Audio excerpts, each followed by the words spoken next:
ఈరోజైతే అరటికాయ పులుసు చేయబోతున్నానండి. అచ్చం చేపల పులుసు ఎలా చేస్తామో అలాగా చాలా టేస్టీగా ఉంటుంది. నేనైతే ఇలా స్లైసెస్ లాగా కొంచెం లావుగానే కట్ చేసి పెట్టుకున్నాను. సాల్ట్ వాటర్లో వేసి పెట్టుకున్నాను. సాల్ట్ పసుపు వేసి నానబెట్టుకున్నాను ఒక 2 మినిట్స్. ఈలోపు వాటికి కావాల్సిన ఇంగ్రీడియంట్స్ చూద్దాం. ఆనియన్స్, జీలకర్ర పొడి, కారం, పసుపు, ధనియాల పొడి, 2-3 చీలికలు పచ్చిమిర్చి, కొత్తిమీర అండ్ రుచికి సరిపడా ఉప్పు అండ్ కొద్దిగా పులుసు అందులోకి. సో ప్రాసెస్లోకి వెళ్ళిపోదాం ఇప్పుడు. ఫస్ట్ అయితే ఆయిల్ తీసుకున్నాను నేను బాండీలో. అది కాగనివ్వాలి. కాస్త కాగిన తర్వాత అప్పుడు మనం 1 by 1 ప్రాసెస్లోకి వెళ్ళిపోదాం.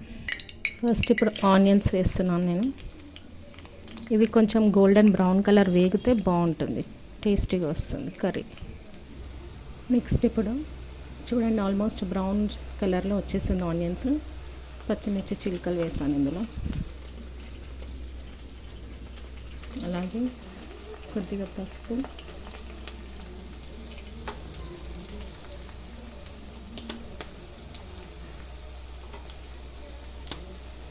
అల్లం వెల్లుల్లి paste and salt.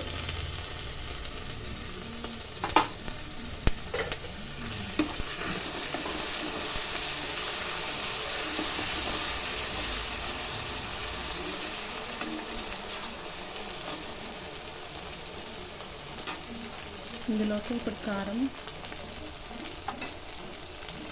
Dhaniya powder, జీలకర్ర మెంతుల పొడి,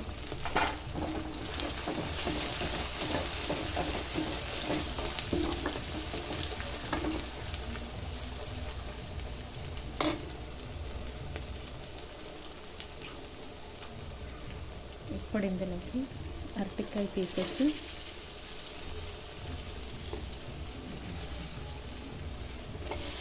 కొద్దిగా మగ్గిన తర్వాత మనం పులుసు వేసుకున్నామండి. సో ఇలా కలుపుకోవాలి. ఉప్పు కారం అంతా కూడా చక్కగా అరటికాయకి పడుతుంది కాబట్టి కొంచెం ఒక 2 మినిట్స్ మగ్గుతూ అప్పుడు మనం పులుసు యాడ్ చేయొచ్చు.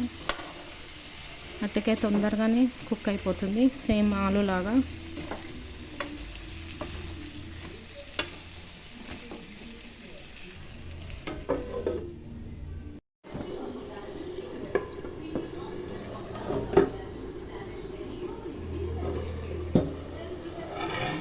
సో ఆల్మోస్ట్ మగ్గిపోయింది. ఇప్పుడు ఇందులోకి మనం కొద్దిగా పులుసు, కొత్తిమీర వేసుకొని 5 మినిట్స్ తర్వాత ఆఫ్ చేస్తే అయిపోతుంది కర్రీ.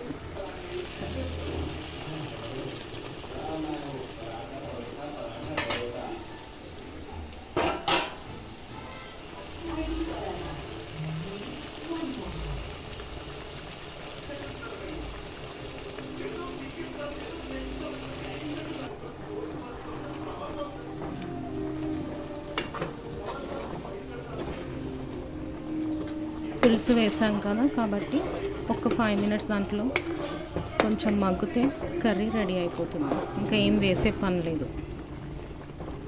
సో అరటికాయ పులుసు రెడీ అయిపోయిందండి.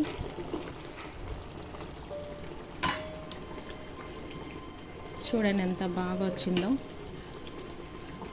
నచ్చితే లైక్ చేయండి, అలాగే షేర్ చేయండి, కామెంట్ చేయండి. Thanks for watching friends.